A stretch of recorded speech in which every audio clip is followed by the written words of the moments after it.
Well, hello to all of you, wherever you are. Good morning, good evening, good afternoon. My name is Lara Smith, and I'm the director of the African Studies program in the School of Foreign Service. And it's my pleasure to welcome you here today to this excellent discussion. We'll be discussing the impact of China's security sector assistance on state fragility, the case of Mali. I'm grateful to so many colleagues for helping to organize this event, and I'll just very quickly introduce it and thank those who've helped us bring it together before we turn it over to our excellent speaker. The Georgetown African Studies program has represented the promotion of African research, study, and activism since 1980. So we're in our 45th year now. And the Africa-China Initiative has become an important part of the work that we do. It's supported by the generosity of the Henry Luce Foundation, and we're very grateful for their support of this work. It's directed by Dr. Yoon Jung Park. Dr. Park is one of the leading researchers in the field of China-Africa studies. She engages in a number of research and networking and teaching projects related to this subject, and she will join us later to moderate the question and answer. Very grateful to Dr. Park for her leadership of this initiative. We've also been ably assisted today in setting up this event by both Brennan Young and Eleanor Albert, and we thank both of them as well.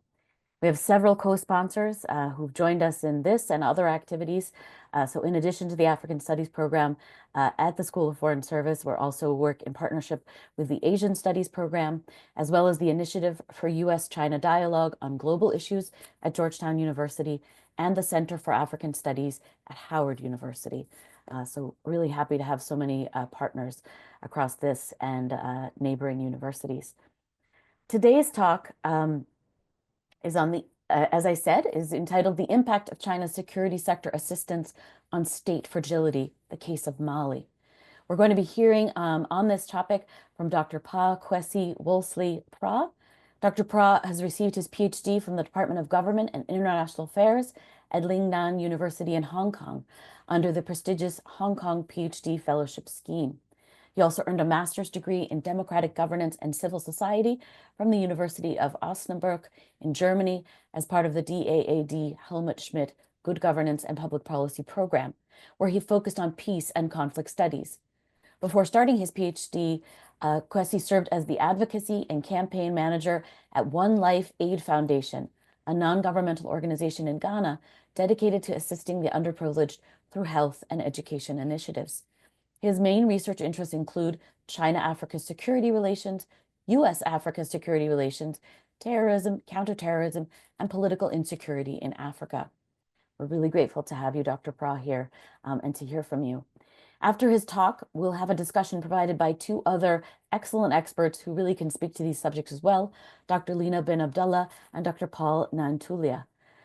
Dr. Ben Abdallah is an associate professor for the Politics and International Affairs Department at Wake Forest University.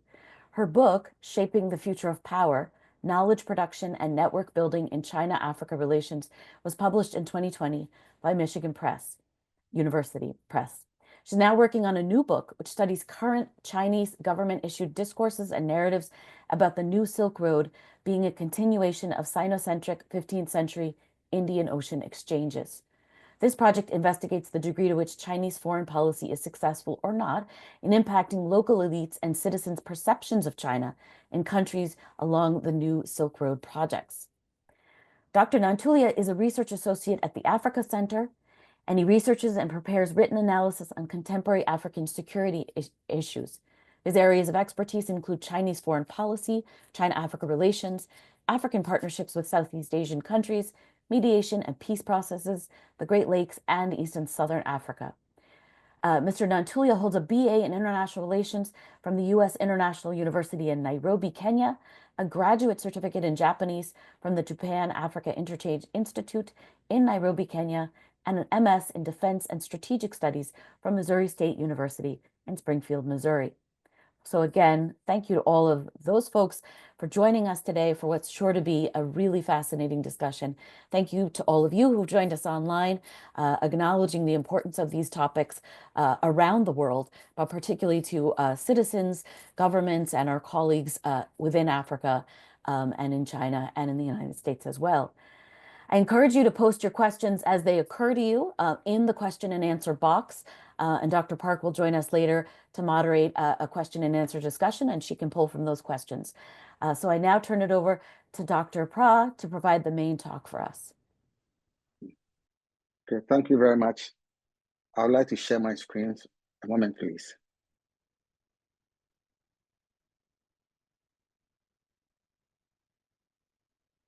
Yes, without further ado, I would like to begin my presentation. The title is The Impact of China's Security Sector Assistance on State Fragility, the Case of Mali. And this presentation fundamentally seeks to examine how China's effort to support Mali's security sector with assistance could potentially lead to rather weakening the state rather than helping the state. And I'll begin. A table of contents, brief one, and I'll begin. First, I would like to explain, give a bit background. In post-Cold War, a moment please. In post-Cold War era, security sector assistance has become an indispensable feature of international security cooperation. And it normally has to do with military assistance to weak and fragile states from the well-advanced and major countries, and also emerging countries like China. And over the years, this has become a very important phenomenon, and especially since 9/11.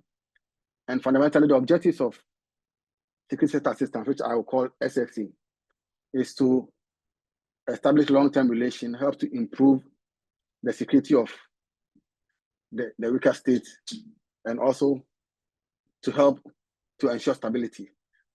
And China, as I said, like the advanced countries, has also been actively engaged in providing security sector assistance to many countries in Africa. And African countries have become more interested, or China's SSC has become more appealing to African governments and African nations because of the lack of conditionalities often attached to China's assistance as compared to Western assistance. And as I said, it became more evident in post-Cold War, and also with the rise of terrorism, this security sector assistance has become very indispensable, especially for countries in the global south. And it's also become a means of great power competition, where each one tries to outdo each other to show they are contributing to international peace and security. And I would say this has also led to an evolution of international security cooperation globally. And China, since 2010, has been very increasingly engaging itself in the insecurities in Mali. And I'll give a little background of what is happening in Mali. Mali, since 2012, has been in turmoil. And the situation in Mali is a commingling of insurgency and terrorism. And after the 2012 coup and the coming into office of a new government, things have not been stable.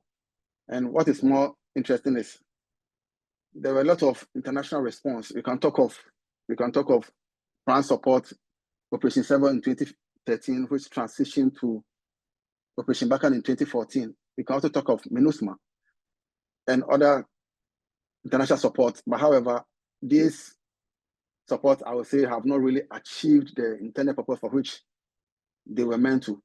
And what has even exacerbated the situation in Mali is the 2020 and the 2021 coup d'etat, which has led to a lot more insecurity within these countries as compared to previously.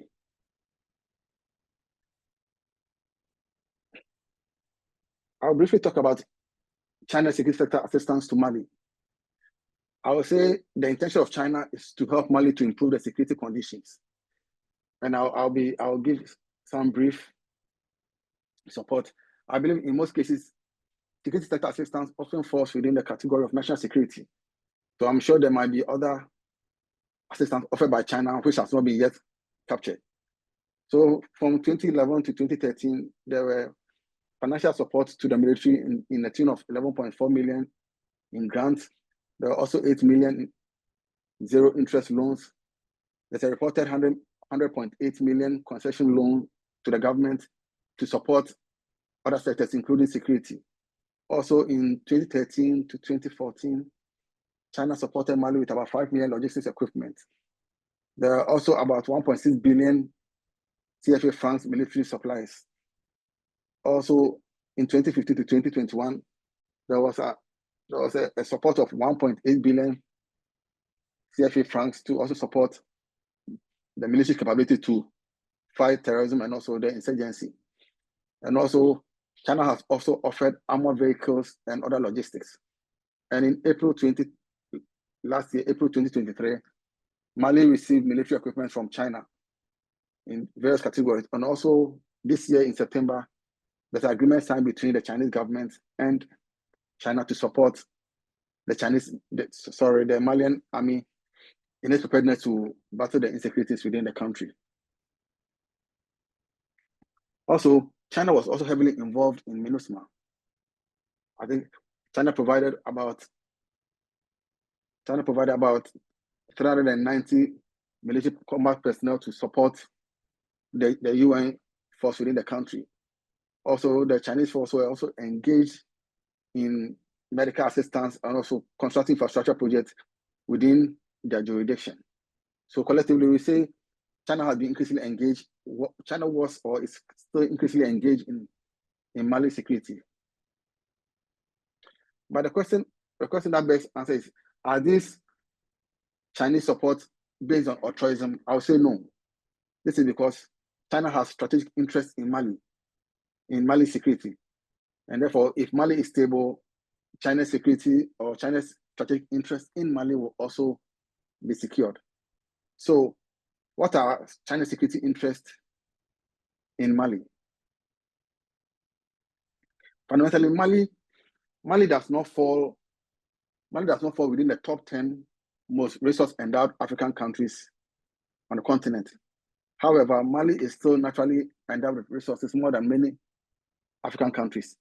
We can talk of gold reserves, iron ore reserves, manganese reserves, lithium, and also there are major Chinese mining companies currently engaged in the mining industries of Mali, both in the gold industry, in the lithium, and other mineral activities within Mali.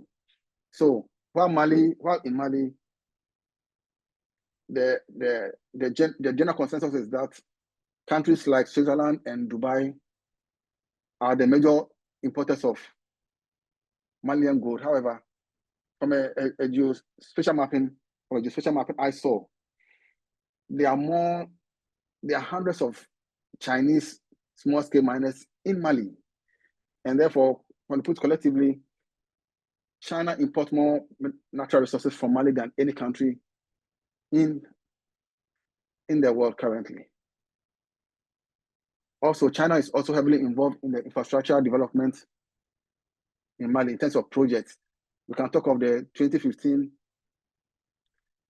China Railway Construction Company contract with Mali to modernize and also build new railway stations, railway tracks, which was around $2.7 billion from Bamako to Dakar.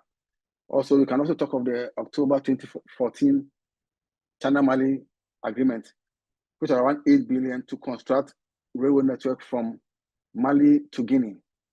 And I'll say these strategic infrastructure investments are aimed at improving the transport sector in Mali so that it can give Chinese firms a better access to unexplored natural resources within Mali.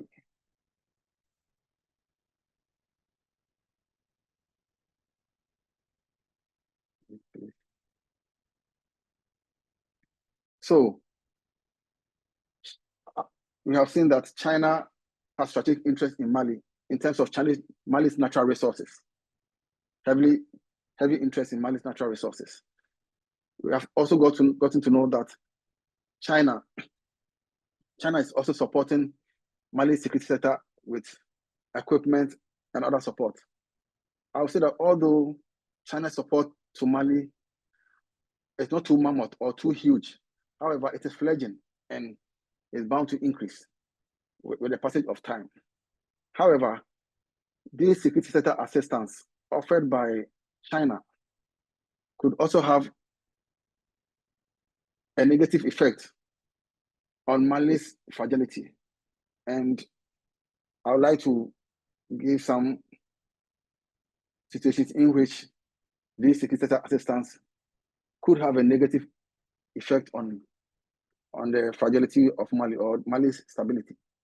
You see, fundamentally, this security sector assistance could reduce reform pressure on the military junta. China's non-conditional security assistance to Mali reduces both AU and Western leverage for security sector reform, as Malian authorities can easily bypass reform demands by turning to Chinese support. And this alternative source of security assistance from China allows Mali and the junta to resist pressure for democratic oversight of security forces and institutional reforms, which effectively weakens the state and also international reform initiatives. Also, I will speak on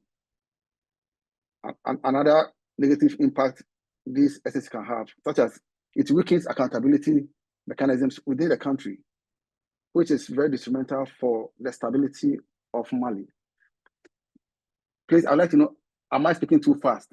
Please, I would like to know, so I could slow down a bit. No, I think it's perfect.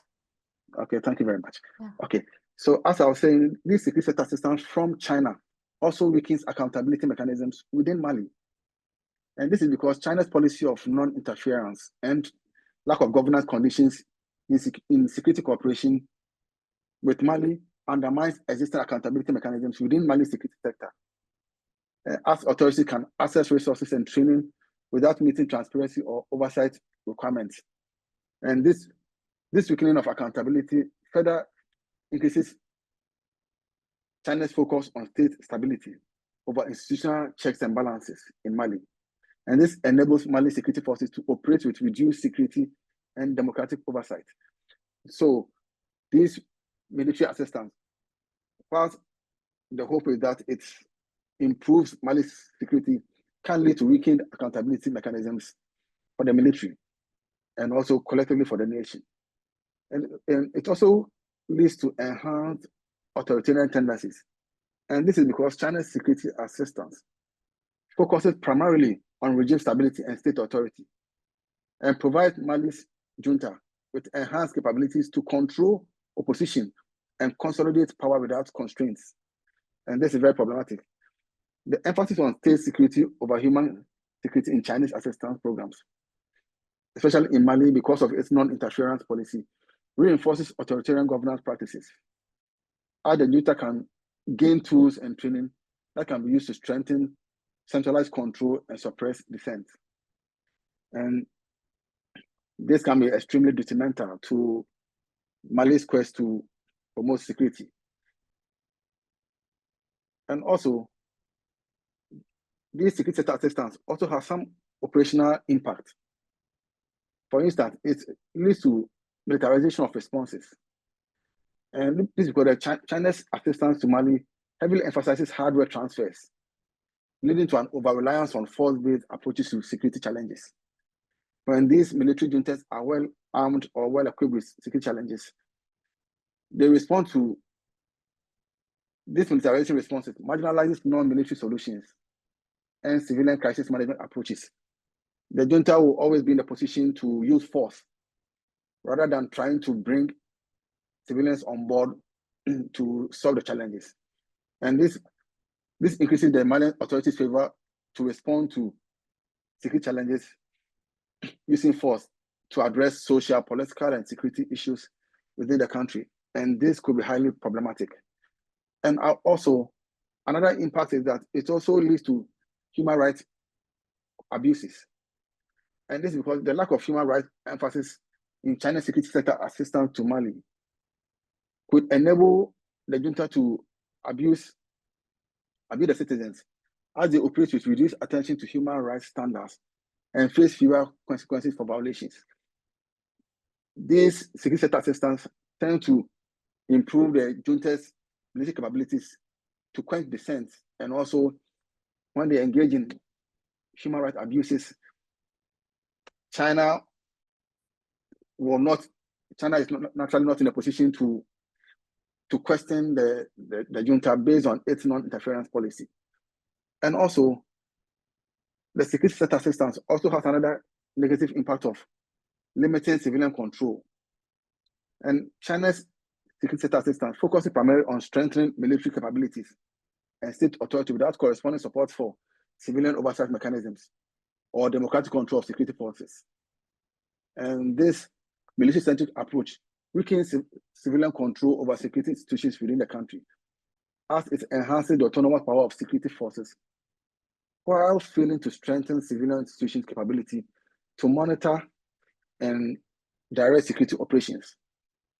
With the more this security sector assistance comes in, the more civilians are relegated to the background because the military feels well equipped to deal with any outbursts or any opposition from civilians. Also, it also has some capability challenges, and because of lack of time, I will speak on only two. It could lead to external dependence, and heavy dependence on China could have a negative impact on Mali's security. And this is because any disruption in the flow of Chinese SSA to China, such as manufacturing issues, supply chain disruptions, or geopolitical tension, could lead to delays or shortage in Chinese support to the country. And this could have a negative effect on the availability of military equipment for Mali's military. And this is a major challenge that we could envisage in the future as China increasingly support Mali's security with support. This is because when Mali becomes overly dependent on China. If China withdraws its support or their attention, as I've already said, it could have a very negative effect on the military ability to improve their security. Also, this SSA from China, security sector assistance from China, also limits institutional development within Mali, which also contributes to the nation's fragility. And this is because China's focus is primarily on hardware transfers, as I've already mentioned, and tactical training without adequate attention to building strong, sustainable security institutions within Mali. This narrow focus, I would say, neglects crucial aspects of institutional capacity building, such as professional development, organizational reform, and administrative capabilities, which could result in security forces that have new equipment but lack institutional framework to effectively manage and also sustain these capabilities independently. However, I would say that China is not the only country supporting Mali with security sector assistance. Mali is also heavily engaged with with Russia also. And therefore, these are some of the challenges that China's support to Mali in terms of security sector assistance could lead to if care is not taken to mitigate or to streamline some of these activities. And I would like to give a few recommendations which I believe could help Mali to strengthen its security and also its engagement with China within the flow of security sector assistance. I think the emphasis should be on transparency protocols. So the Mali government can balance potential benefit of China's security sector assistance with transparency protocols. And I believe this requires transparent and consultative processes that engage all relevant stakeholders and also ensure that the country's engagement with such programs is based on mutual beneficial partnerships that promote long-term economic and political stability. And I would like to say that the lack of transparency by the later government of Mali in post-2012 and also prior to the 2020 coup was among the reasons cited by the junta for the coup in both 2020 and 2021. So I believe effective transparency protocols could help to mitigate some of the negative impacts this security assistance from China could have on Mali. Also, I believe there should be improved civilian oversight enhancement.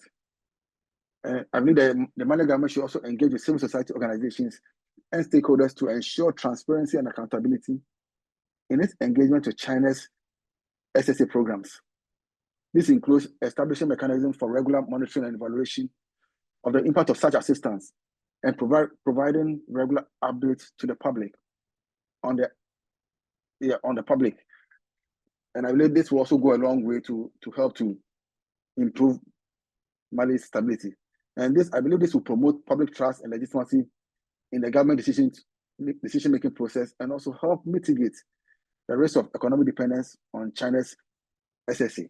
And this is also very important because the coup in Mali received a huge public support from the Malian citizens. So I believe civilian oversight could also help to improve the stability of the nation.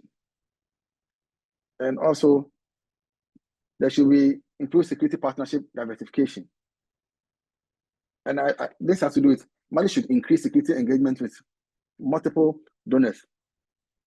In my paper, I wrote US, UK, France, but and the EU. But given the current situation, the friction between Mali and these nations, I believe Mali may have to look elsewhere for such diversification. I believe this can help Mali avoid heavy dependence on a single supplier, such as China, which can restrict Mali's ability to diversify its military inventory, hence hindering its capacity to address evolving security challenges in the country effectively. And multiple security engagement would also help Mali gain access to a broader range of military equipment and technological systems from different countries, and this will enable it to tailor its defense capabilities to its specific security needs. And by this, I mean, while as Mali engages multiple partners, it gains technological support in terms of military from different countries, which collectively will help the nation to improve its security. And last but not the least, I would say regular assessment protocols. I believe the Malian government can also publish regular reports on the use and impact of China's SSA to the nation. This report can provide information on the specific programs and activities that are being supported by the assistance, as well as the outcomes and the impact of these programs. I believe by making this information publicly available, the government can increase transparency, once again, and also accountability in the use of the assistance. This, I believe, provides the public with the means to hold the government accountable for the use of the assistance. And this is also very fundamental because the coup leaders assure the Malian citizens that they will be accountable to the public and also ensure transparency and accountability in all dealings.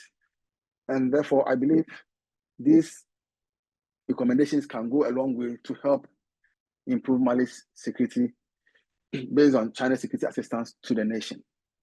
Thank you very much. Thank you, Kwesi. If you can stop your share. A minute. Okay. Thank you so much. I apologize if I was too fast. I wanted to make sure I don't go overboard in the restricted time. It was perfect. Thank you again for joining us and for sharing your valuable research with us. I certainly learned a great deal. For those who don't know me, my name is Yoon Jung Park. I am the Program Director of the Africa-China Initiative, and I'm here just as your moderator for the second half. And I would like to turn it now over to Professor Lina Ben Abdallah for her comments. Thanks. Thank you so much, Professor Park, and thank you for the invitation from ACI to join this very important panel. I want to congratulate Kwesi on completing the PhD and on the publication of this paper that he presented findings from today. So I had really the pleasure to both read the paper and also listen to Kwesi's presentation today. I think it's really a very important study that adds important contributions to a multitude of bodies of research, including scholarship on security sector assistance, foreign aid as well as governance, and others as well. The paper seeks to evaluate China's security assistance to Mali, and starts from the premise that while scholarship on security sector assistance has expanded, it still remains limited when it comes to grappling with the negative consequences of foreign assistance in the security sector. As Kwesi has painted the general context and the picture from which he makes the intervention, during the last 4 years, we count about 8 military coups that occurred in the Sahel and West African states. A coup in 2020 under the rule of President Ibrahim Boubacar Keïta. Another one in 2021 was led against the interim president of Mali. In 2022, Burkina Faso had witnessed 2 military coups at an 8-month interval. Guinea had had a military coup in 2021, and Niger was the latest in the region with the July 2023 coup. So in tandem with these structural political changes that are happening in the Sahel and the West African region, we have also noticed a disordering or a reordering of strategic and defense partnerships in several of these states. The military coups have been accompanied with a series of massive anti-French protests that Kwesi spoke about in his presentation that lasted for months, spanning Bamako, Niamey, and Ouagadougou.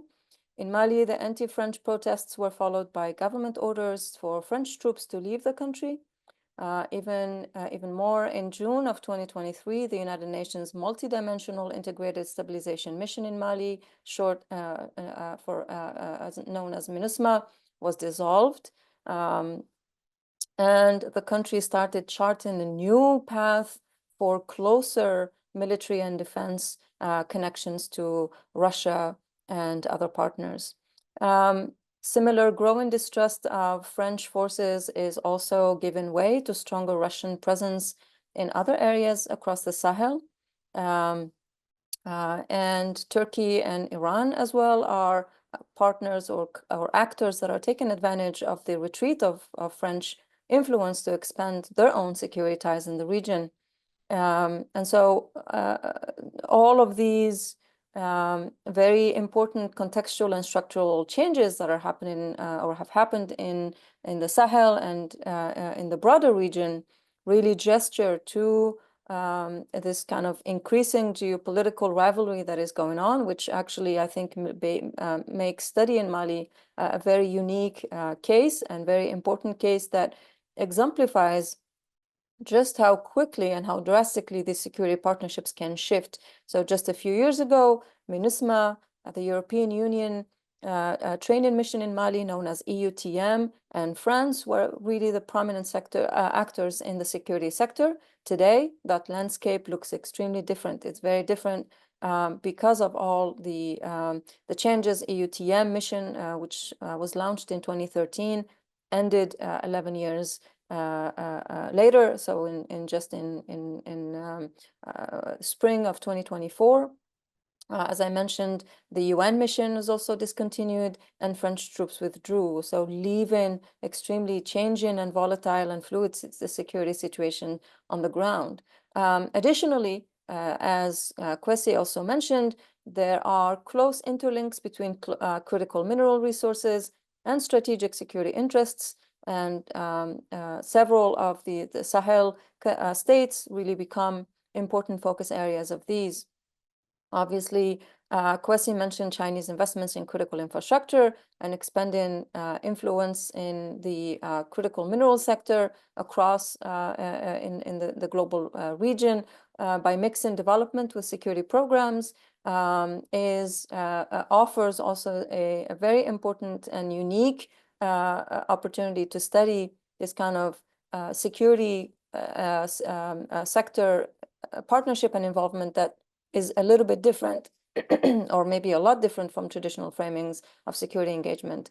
So I agree with Kwesi that China's approach to security sector assistance is different from Western approaches. Namely, in my own research with Dr. Dan Large, we refer to China's approach in terms of development as security. This approach highlights Beijing's focus that economic development is the root cause of conflict, and tending to economic development, decreasing poverty, providing jobs, and so on and so forth, is a way to handle or deal with security threats.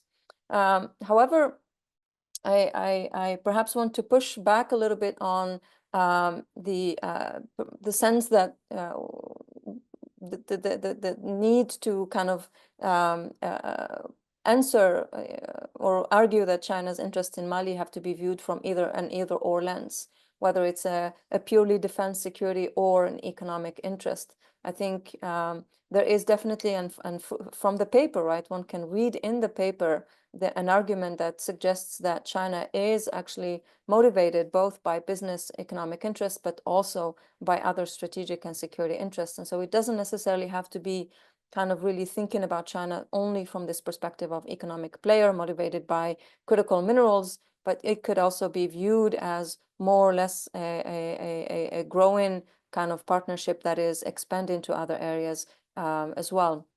So of course, the image is obviously complicated and complex because, especially in light of Beijing's interest in becoming a more visible security partner. So not just remaining limited to economic cooperation, yet, with the withdrawal of France, with the ending of the MINUSMA mission, as well as with the end of discontinuing of EUTM, conventional wisdom, or one might expect China to kind of jump in and grow its military and defense presence in Mali in a visible way, given sort of this so-called kind of gap, right? And not really tangled, resulting in sort of detangled or tensions with France and others, since now they have withdrawn. But that's not what we see. We actually do not see a situation where China is simply jumping in and kind of increasing its defense or military footprint in Mali just because France has withdrawn its troops, the EU and the EU missions have ended in the country. So I think that this offers an important kind of pause to examine or to ask the question, so why not? Why do we not see? And this also really points to some of the tensions that, of course, exist between China and Russia in terms of the way the perception of Wagner Group through sort of Chinese security lens, right? So, but I think where I depart from Dr. Quessie's arguments is in sometimes in this kind of sometimes over-enthusiastic faith that is put in conditionality and the extent to which Western style, sort of these banisters, right? So the idea of good governance and political conditionalities that come with defense and security, foreign aid from Western, or assistance from Western countries, and what impact that might have on the ground. So if we are going to argue, right? So here are my questions for Dr. Quessie, right? So if we're going to argue that China's security assistance, right, is leading to negative consequences, negative impacts on the ground because of the lack of conditionality, what are we assuming about African leaders, right? What are we assuming about African governments and this dependency or this kind of need for conditionality to guide and to provide these banisters for governance for Africans, right? So what sort of assumptions are we making there?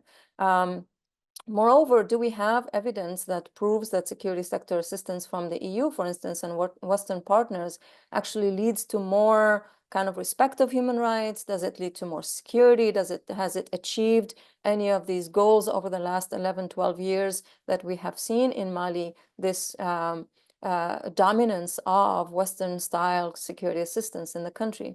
In fact, some people might suggest that some of these trainings that, and I think Paul, my colleague Paul, might have more things to add to this, but there are certainly some arguments, whether founded or not, arguments to the effect that some of the very military officials who have been conducting these military coups have been trained in the West, right? So what does that tell us about sort of this faith in conditionality and this kind of enthusiasm about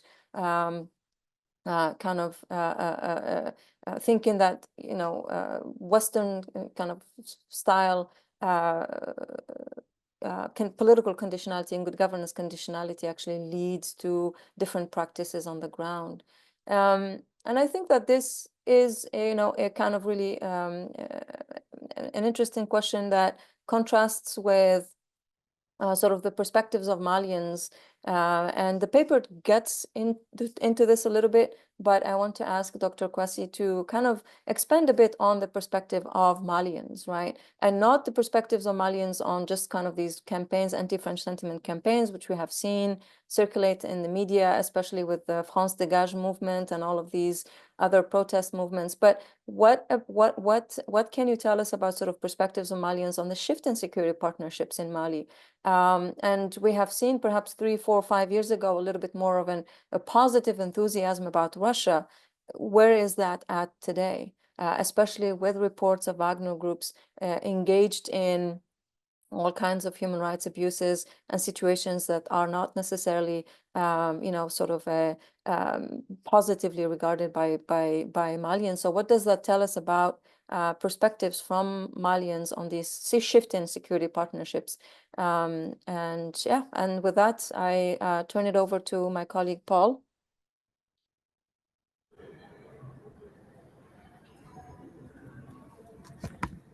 Hi, can you hear me? We can hear you, Paul, but if you can just turn on your camera, Okay, please. yes. I was Perfect. trying to turn on Thank the you. camera. No, thank you. First of all, thank you for inviting me. I think this is my second or third activity with the Africa-China Initiative at Georgetown, so I'm really happy to be here. Look, Kwesi, I think this is a great paper. Lena, thank you very much. Again, it's great to be with you again. We're on so many forums together. Look, I have four main reflections on this paper. The first is Chinese security assistance to Mali and Mali's security environment have a number of issues that make this very, very unique and worth paying close attention to. The first is that the Malian government, such as it is in place as a result of an effort that the African Union and the Economic Community of West African States consider as extra-constitutional and a violation of long-standing principles of unconstitutional changes of government. It's no secret, and there are some ECOWAS people here in Nairobi at this conference that I'm at who are deeply, deeply, deeply unhappy with events in Mali and in Niger and Burkina Faso. In particular, one, the violation of those principles that I articulated earlier, which led indeed to the imposition of sanctions by both organizations, ECOWAS and the African Union. And number two, the effort by the three military regimes to essentially break the ECOWAS protocol and form their own security alliance. And ECOWAS is frantically trying to figure out a diplomatic approach to bring these three military regimes back into ECOWAS, and then to figure out a way, difficult as it will be, to return them to the ECOWAS and the African Union principles, and to return those three countries to civilian rule. So this is the special context in which any security sector reform initiative in Mali, whether it's done by the Chinese or done by the Americans or the British or the French, this is a unique environment of Mali that creates a number of intertwined challenges. So that's the second thing that I would say. The third thing that I would say is when we look at security sector assistance, and I would like to look at security sector assistance from an African perspective. So security sector assistance is embedded in a number of African documents. which are quite clear, documents of the Organization of African Unity and of the African Union itself. When you look at the African peace and security architecture, you look at the protocol establishing the African Standby Force, you look at the protocols establishing the African Union's Peace Support Operations Department, as well as doctrine, and the steps that African security doctrine puts in place to undertake security sector assistance that enhances civilian control over the military's respect for conventions like the African Charter on Human and People's Rights and the African Protocols on Democracy and Governance. These are very clearly stipulated. So the African Union is quite advanced, probably even more advanced than other regions of the world in terms of making a clear link between training and equipping a security force in order to make it effective, but at the same time, understanding that a security force exists within a particular social, economic, and political environment.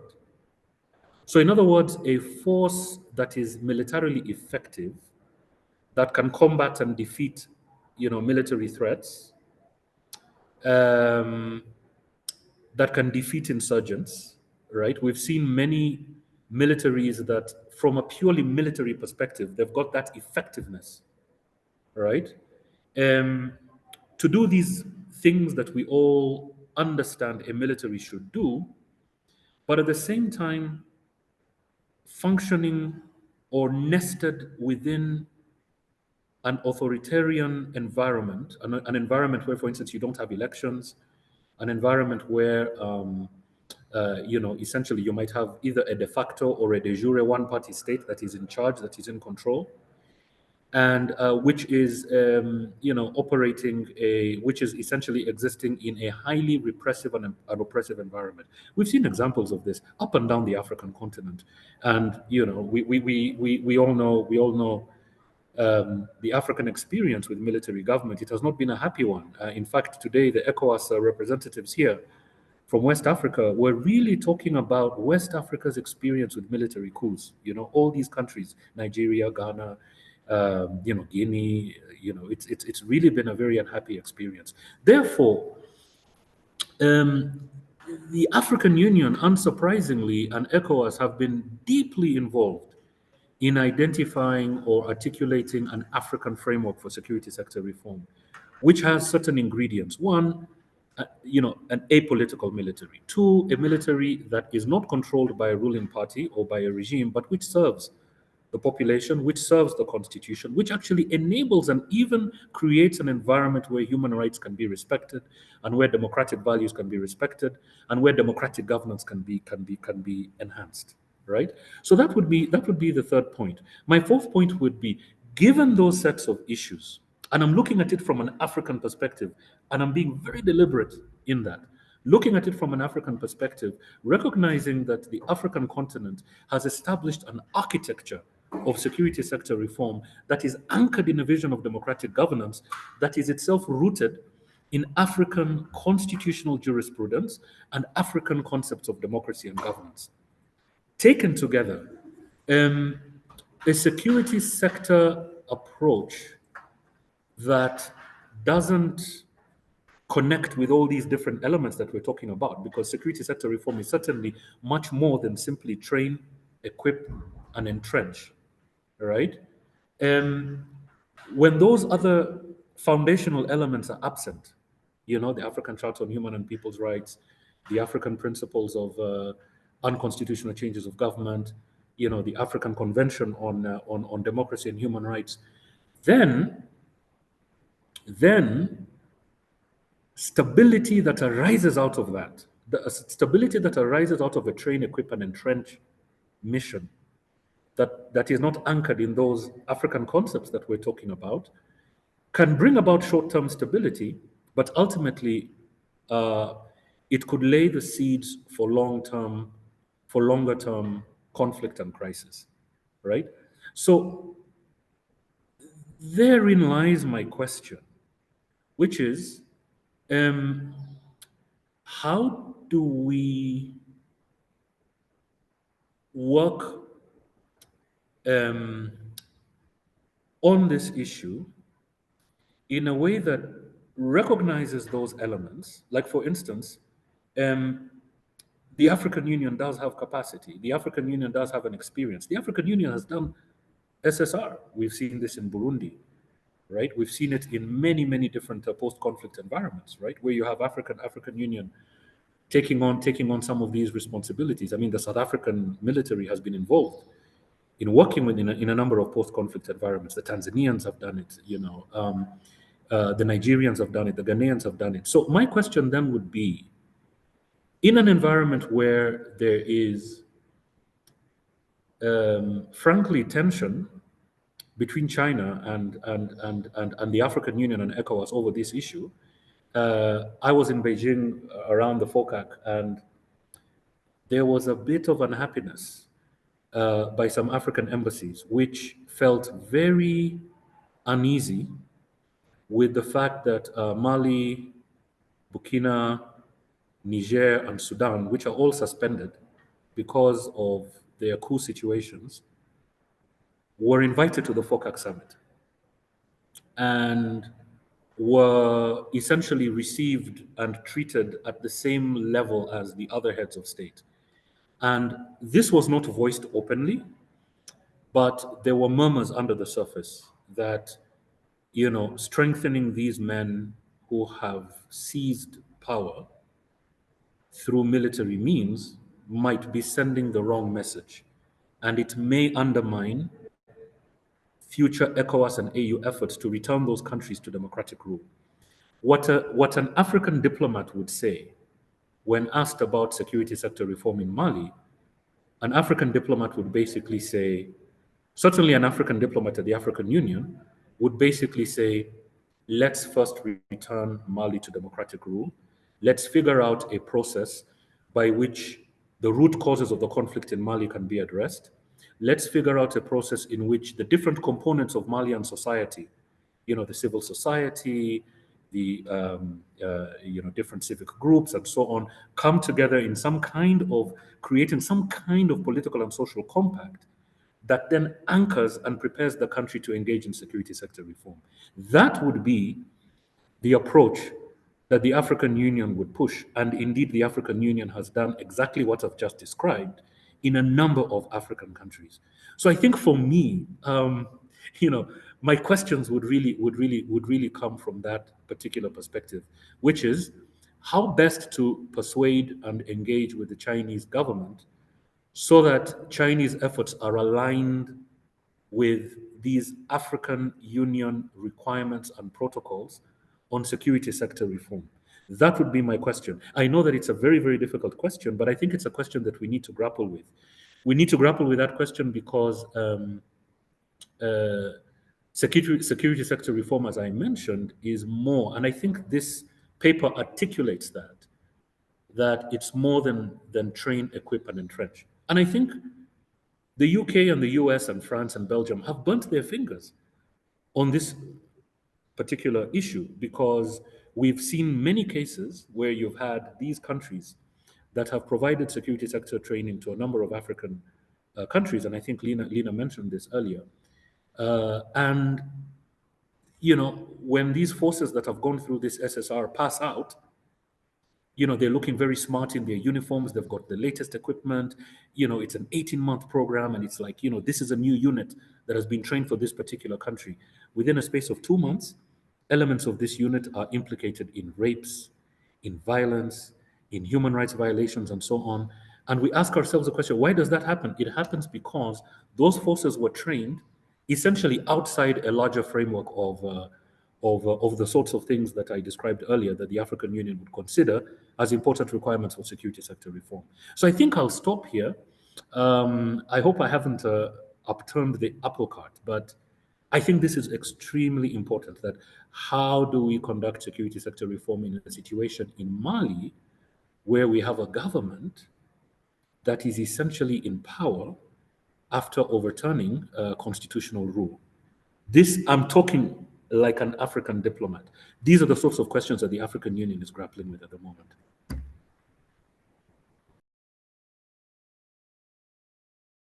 Thank you so much, Paul, and to Lena and Kwesi.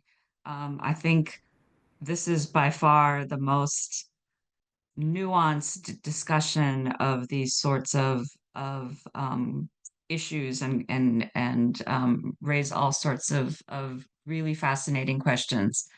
Before I turn over to audience questions, I wanted to leave Kwesi at least 5 or 6 minutes to grapple with some of the comments that he's just received from Lena and Paul. So let me turn it back to you. And if I could have Kwesi, Paul, and Lena all turn their cameras back on, then perhaps all 4 of us can be on camera. Thank you so much. Okay. Thank you, Professor Yoon. No, I'm very happy to be hearing from Professor Benadola and Dr. Nantuya. My dissertation is placed with their work. So, in fact, I've been there jotting down points I believe will help in my other publications I can work on. So I'm very happy to receive their suggestions and comments, and they'll be very much reflected in the next work I'll be working on. In fact, I'm currently working on how the Mali, Niger, and Burkina Faso are still thriving despite ECOWAS sanctions. And I think it is in line with what Dr. Nantuya just said. And so I think I'm very happy for the comments, and I will really work on them. And also, Benadola said something very interesting. She asked about Malian citizens' views about the changing security dynamics. And I think in 2014, and also I think either 2020 or 2021, a poll by Afrobarometer poll shows Malians have very positive perception of China. So I believe China's assistance to Mali is highly welcome, but the extent to which they help in promoting the peace and security of the nation is also another issue to grapple with. Yes, so thank you very much.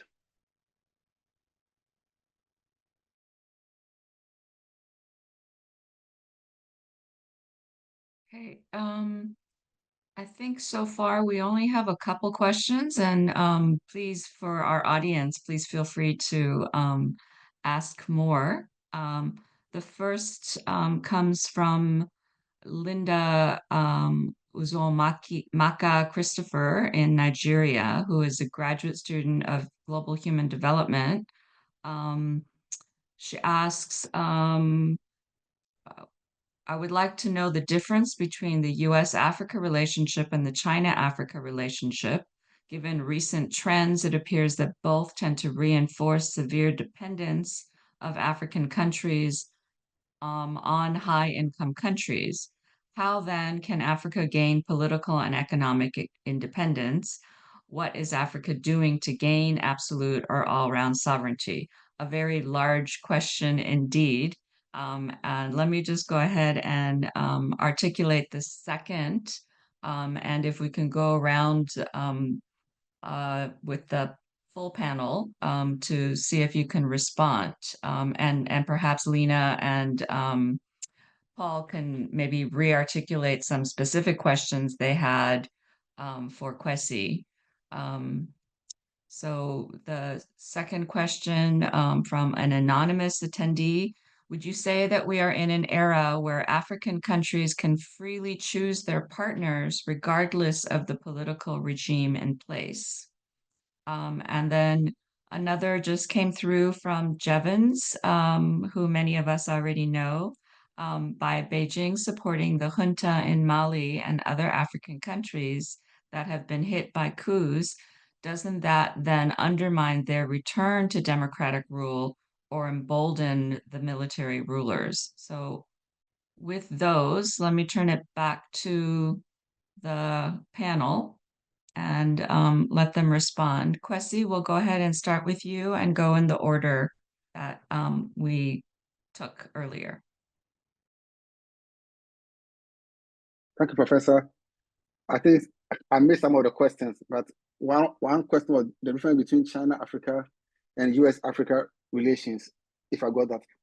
I think Dr. Nantua and Prof. Benadala will be in a better position to answer the question based on US foreign policy. I'm not too, it's a new area I'm hitting on. But one thing I've also come to observe is that I believe China is operating in Africa a reversal of what the US and the Western engagement has traditionally been. And I put it in this context. The West always comes to engage Africa based on what they think Africa needs, what Africa wants. But based on my field work and the African diplomats I've had the opportunity to speak to, they say when the Chinese come in, they don't tell you what you should do or what they feel you need. They ask you, what do you need? They come with what they want. We want this and that from you. What do you also need? So I think China-Africa relation and the US-Africa relation, I believe it's the Chinese version is a reversal of what the West has traditionally engaged Africa with. That is boss-servant relationship, where the Chinese one, I will liken it to more of colleagues, but not colleagues. China is up there, Africa is there, but the Chinese try to make it more friendlier and more engaging as compared to the Western push off. We tell you to do this and you do this, and that is how it goes. So that's my perspective about that question.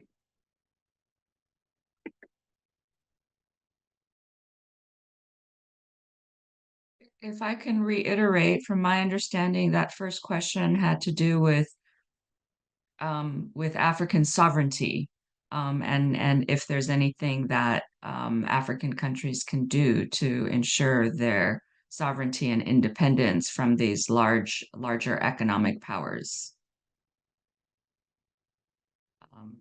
But if Kwesi, if that's the extent of your responses at the moment, then let me go ahead and turn to Lena and Paul and see if you have responses to any of that or.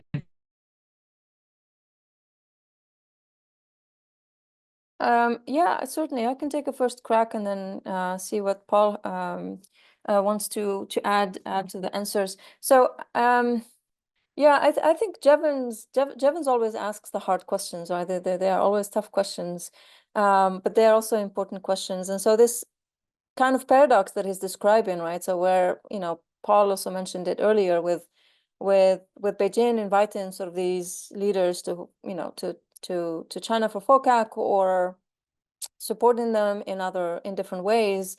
What does that mean for long term? Does it really work for Chinese interests? Does it undermine Chinese interests?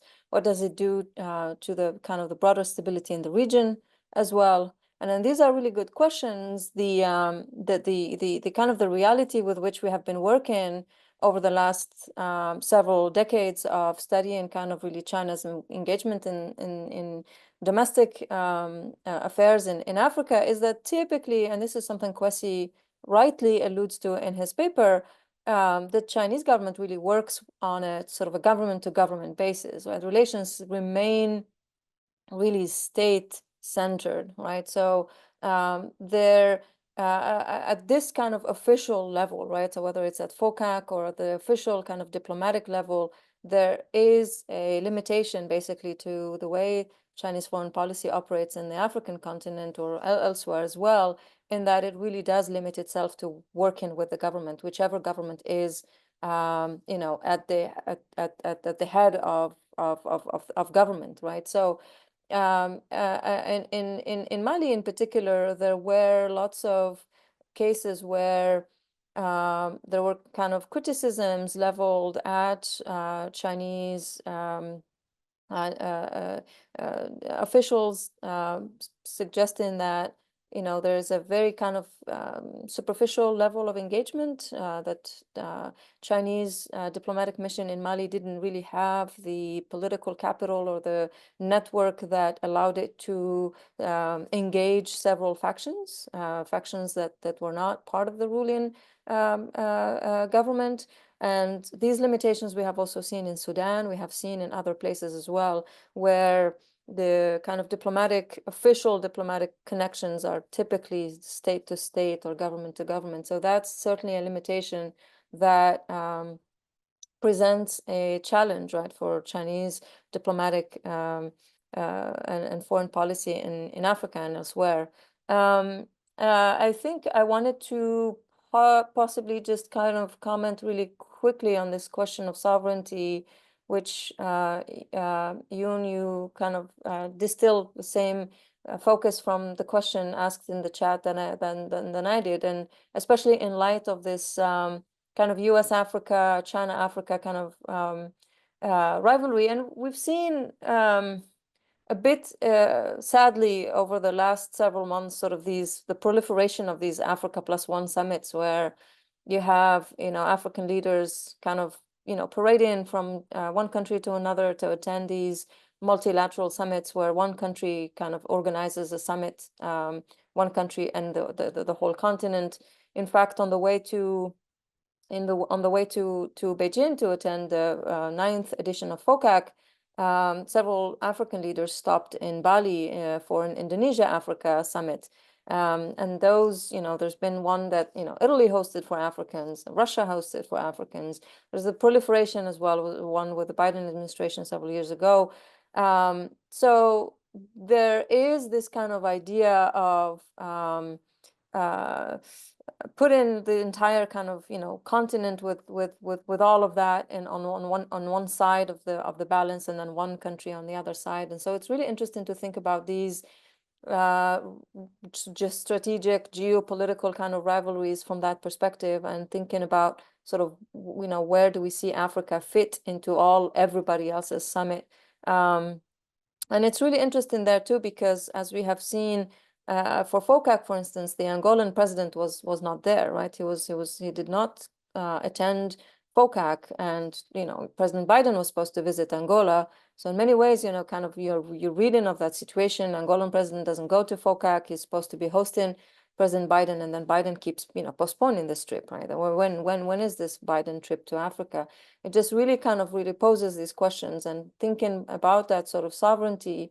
It makes us kind of really, ask questions about not just sovereignty, but then agency, but the voice of Africans, and then the willingness to really does this multilateral kind of platforms work for African interests, multilaterally speaking? Do they work for some more than others, and so on and so forth? And so I think these are really interesting questions, and I'll pass it on to Paul, because I'm looking here at other questions coming in, so I don't want to use all the time. Thank you, Lina. Yeah, look, my straight answer to that question is, of course, African countries have a right to engage with whoever they want to engage with. This has always been intrinsic to African diplomacy. And it should not be a surprise that African countries are keeping their options open. They want to engage with China, they want to engage with the United States, they want to engage with the European Union, with Turkey, with the Scandinavian countries, they want to engage countries in the Middle East, they want to engage Pakistan, India. There was a Brazil summit, there's a Brazil-Africa summit, there's an Africa CARICOM summit with Caribbean countries, there was an Africa-Italy, some of them are one-off, others are numerous, some have taken place twice, like the US-Africa summit. It's African countries have multipolarity in their DNA, in their diplomatic DNA. This goes back to the early post-independence period, where African countries which were formed, African countries were orphans when the international system was being created. They were not there. It was only Ethiopia and Liberia and apartheid South Africa, for that matter, that participated in creating the United Nations system. Everybody else was a colonial subject. So when African states came into being, multipolarity and non-alignment became flagship diplomatic initiatives because one, unity in strength in unity. Number two, this was seen as a great equalizer, right? You don't box yourself into a set of alliances, in the East or in the West or in the North. No, you are basically multiplying opportunities for engagement in order to amplify the African voice at the international level. So non-alignment and multipolarity is not, it is not cynical. It's, it's not, these are not flashy words. This is basically about survival of the African state in the international system. So there's been a lot of, discussion about, Africa and about, is Africa going to tilt towards China? Chinese are engaging the African continent in the context of strategic competition. What about the United States and so on? But we need to look at it from an African perspective, from an Afrocentric perspective, and understand that you would be lucky to find an African country, including an African country that is under, for instance, Western sanctions, that would say engagement with China and exclusively China, or engagement with sort of Brazil and India, this is where the country's future is headed. You'd be hard pressed to find an African country that would say that. It's this, what I call the DNA of multipolarity. So the answer to your question is yes, of course, African countries, and that's what they're doing. Look at Tanzania. Tanzania held a major military exercise with the PLA ahead of the FOCAC 2024 summit. That was a major exercise. In fact, it was the largest deployment of Chinese forces into the African continent since the year 2000. And this really made the news. But about a month and a half before that exercise, the Tanzanians participated in a major US military exercise with African forces that was hosted by Tanzania. Why is that? If we look at Tanzania's current review of foreign policy, page 1 says that Tanzania will continue on the path of multipolarity and non-alignment in its international relations, diversification of Tanzania's foreign affairs, right? And Tanzania, I'm just using this as an example because they do have a foreign policy review that is ongoing, right? So that would be my response to that question. Of course, African countries have got the sovereignty and the ability to conduct relations at that level. Then my response to the second question, which was more in terms of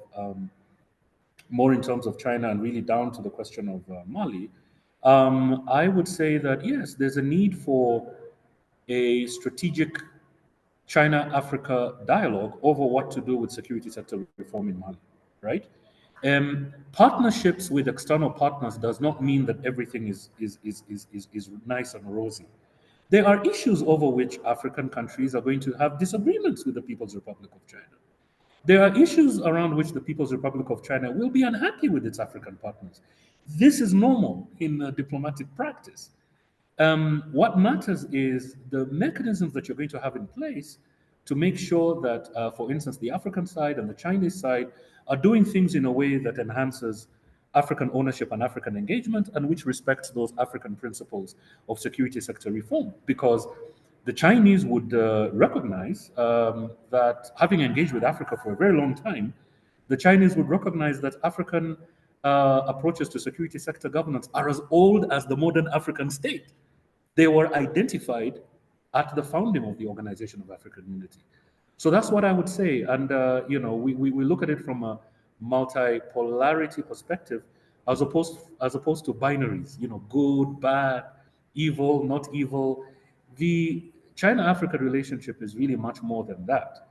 And Africa's relationships with with Western countries and with European countries and with Latin American countries will have all those complexities. Good, potentially good, negative, potentially negative. The question is, how do we mitigate against the negatives and the potentially negatives? And how do we reinforce the good and the potentially good? I think that's what an African diplomatic engagement would look like. And that's what an external engagement with African countries should look like. How do we emphasize the good and the potentially good? And how do we mitigate the negative and the potentially negative? That's what my response would be. Thanks so much, Paul, Lena, and Kwesi.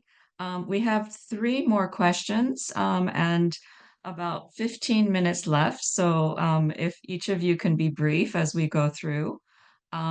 Usman Chia from Nigeria asks, how do we reconcile the assertion that there's a relationship between resource availability and conflicts in the Sahel, mostly encouraged by the powerful countries. Mustafa Hoyek asks, how can we understand this new tendency of African leaders to be bold enough to ban Western countries or remove their troops? Is it explained by the generation renewal that we're seeing in African politics, or is it imposed by the geopolitical context? And then Barwende Sana writes, the military regimes in Mali, Burkina Faso, and Niger also enjoy strong support from their populations. Does this support stand in opposition to democracy? Why doesn't the African Union question its own failure to assist Mali and the region in eliminating terrorist threats? Why has the AU supported or remained silent on ECOWAS's willingness to consider military action against Niger, despite opposition from Mali and Burkina Faso? Is the AU ready to trust its own judgment rather than remain influenced by Western countries, including France in West Africa? Some big questions there, and maybe I can just add one final kind of comment / question, and it's this. It's something that we've talked about before at several other Africa-China Initiative events, but is this question about China's long-term non-interference, non-intervention policy, which often means that they will work with whichever party is currently in power, whether it was brought into power by coup, whether there are accusations of human rights abuses. I guess my question is, how does this policy, if they're going to stick to it, impact on development in those countries? How does it impact on democratization efforts? How does it impact on China's own economic interests, whether this is on market access to minerals, or BRI infrastructure projects? So let me end there. And again, let's do one final round. If each of you could just keep your comments limited to maybe 2 or 3 minutes.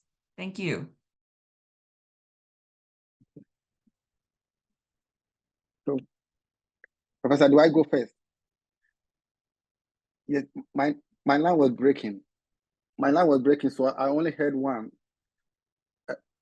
A question asking, why is AU unwilling to use military actions against Mali? If I heard it right, was that a question?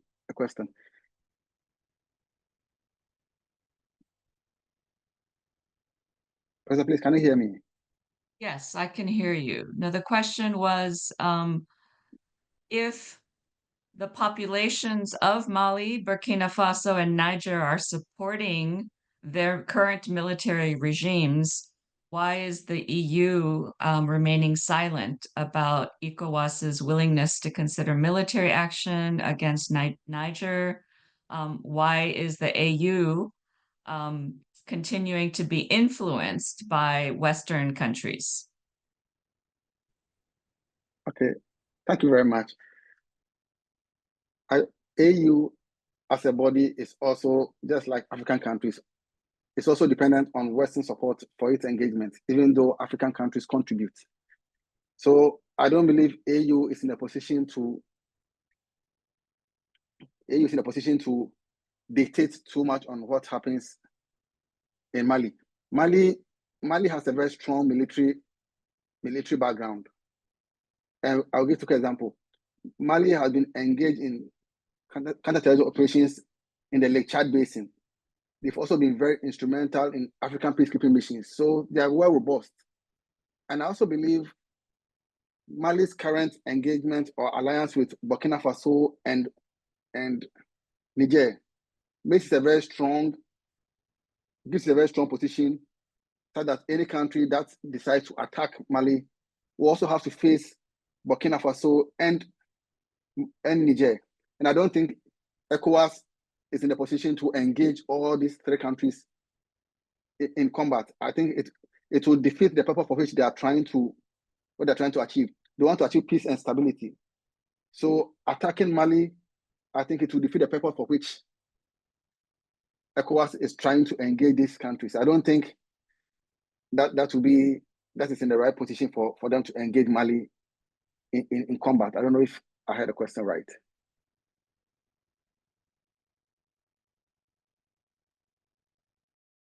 Lena, let's go over to you. Okay, so yes, thank you for the second round of questions. I wanted to comment specifically on well, Yoon's question of the non-interference situation, and then I'll go from there to a few more if I have some minutes. But so to Yoon's point, I mean, I believe that so I think we have seen, you know, evidence suggests, and what we have seen before. So China generally favors stability, right? In the way that it it kind of works through, whether it's the Belt and Road Initiative in Africa or in Central Asia, in Pakistan, and other places. The interests of China really favor regional and security stability in all the different parts of the world where China has, whether it's, you know, natural resource interests, defense interests, geostrategic interests, and so on. So I think instigating chaos is really not something that works for China, right? So chaos works for other great powers. We don't have time to get into which of those and how, but we all have ideas in our minds about sort of, you know, this kind of aspect of instigating chaos. But the problem with China is that even though it kind of favors stability, right? And we see this through its efforts to mediate conflict in Sudan, efforts to mediate conflict in the Horn of Africa, efforts to mediate conflict even intra-Palestinian kind of factions, as we have seen over the summer. However, there is not enough kind of political willingness from Beijing's side to do more than that, right? So to be more than just superficially engaged with supporting stability. And sometimes that's where I think there is a mismatch, where what China sees as conditions for stability might or might not necessarily work with the local context of where you have Chinese foreign policy operating. In the specific case of Mali, through my field work, I've examined sort of this idea of putting in Chinese style professionalization training school in Bamako. The argument from the Chinese side was that if you give youth some professional skills, if you include them in the market, in the labor force, if you kind of, you know, absorb that youth into the labor market, that's going to lead to stability. That's going to keep them away from engaging in conflict. That's going to keep them away from being kind of targets to several.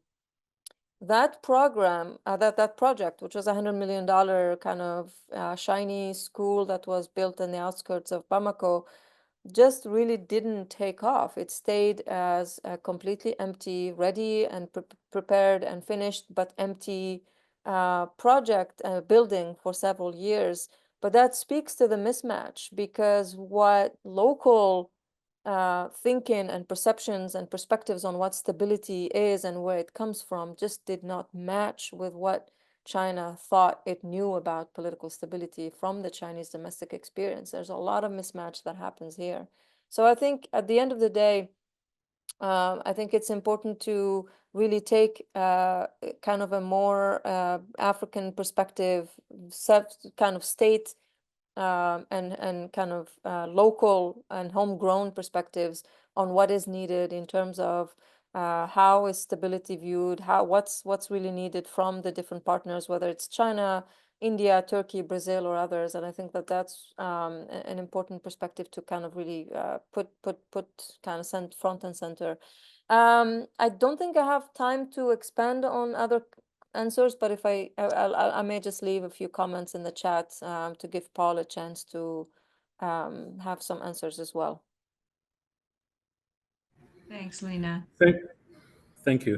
Yeah, I'll be very brief. The first thing that I would say in reflecting on the Chinese approach of development peace, I wonder.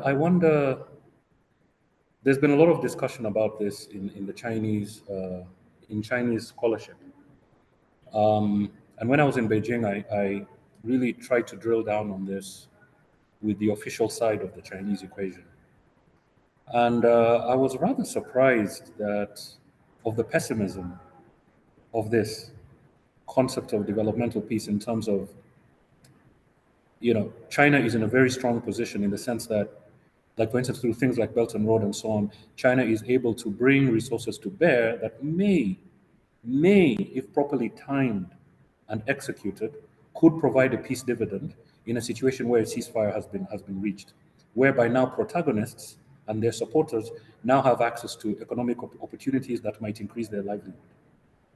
It makes sense. It's very seductive. And I think that it's been argued very persuasively. But what was surprising to me was on the official end of things, there was some skepticism. There was actually a lot of skepticism about whether China would actually be willing to explicitly engage in that kind of activity as part of its foreign policy. And I guess it's because of the experience in places like Mali, and there are many other places that we can cite, where you have this, you have projects like that, which have been put on the ground by different Chinese actors, and they have really not been able to. So I guess what Lina, what you're talking about in terms of a mismatch, I think that is also creating a sense of a pessimism and a rethink within the Chinese establishment, and perhaps that is something that that FOCAC, that could be a conversation that FOCAC might have, maybe even with outside experts and stuff like that. It's good to discuss these things. I think it's good for Africa and external partners to discuss these things and interrogate them. My response to the question of, the African Union doesn't have capacity, and, the coups, the governments that were in place in Mali and Burkina Faso and others were unpopular, were not liked. There's no question about that. That there was a lot of frustration, sense of security, that kind. There's absolutely no question about that. The question that is taking a lot of policy attention in Addis within the African Union was a military coup, was the seizure of power by people in uniform the best way to resolve that? I guess the question remains open, right? I guess the discussion remains open. That is what the African Union is trying to grapple with. As to whether the African Union's peace support framework and frameworks of security sector reform, if I understood the question well, are they or are they not? Are they influenced by Western liberal concepts or not? I could speak from my own perspective. In my previous life, when I was involved in engagements with civic institutions to build the African peace support architecture, I can tell you that there was no foreign power that was breathing down our necks in working with the African Union to develop those protocols. The protocol of the African Standby Force, the protocols of the, the intervention, the PSOD, all these frameworks that have been established. And it was done over a very long period of time. And this was to build the capacity of the African Union. And I can tell you that in the capacity building work that I have experienced or I have had proximity to, there was no foreign power breathing down on anybody's neck. So yeah, I would push back on the argument that the African Union's SSR policy framework is somehow shaped and influenced by Western money or by foreign money. I think the African Union has been able to do some serious independent work, its problems notwithstanding, even though it gets most of its budget from external sources. But certainly the issue of external funding of the African Union is extremely important. I just want to push back on the characterization that this institution works at the behest of foreign powers. Yes, there'll be influences here and there, but again, we have to remember that it's young, it's a young institution. It takes a lot to develop an organization like that, an intergovernmental organization. The contemporary African state is young. It's only 60 years old, right? And it has all these things that the African Union says it must do. It takes time. It takes time to build state, to build a state, to build a functioning state. It takes time. Look at any other part of the world. So I think we also need to lace these conversations that we're having with a dose of reality. And let's respect the African Union. Let's respect what it's trying to do. Let's recognize its weaknesses. Let's recognize its gaps, and let's try to strengthen these institutions, because ultimately the African person stands on the strength and weaknesses of institutions like the African Union. Nobody else is going to do it for Africa but Africans. That's my final comment. On that empowering note, I want to say thank you to Kwesi for a really thought-provoking paper and presentation.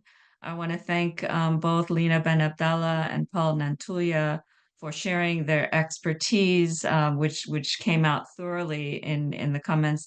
And I want to thank you, all of you in the audience, for joining us this morning or afternoon, wherever you might be, for another stimulating conversation that was brought to you by the Africa-China Initiative, generously funded by the Henry Luce Foundation. Again, thank you to Brennan and Eleanor and my boss/colleague, Laura Smith, for being with us today. And we don't have any more events that are organized and brought to you directly by the Africa-China Initiative, but we do have a couple more webinars that we are co-sponsoring, one from the US-China Dialogue and another that will be hosted as a hybrid event in Ohio State University. So we will share those with our mailing list. So look for 2 more flyers for 2 more events coming up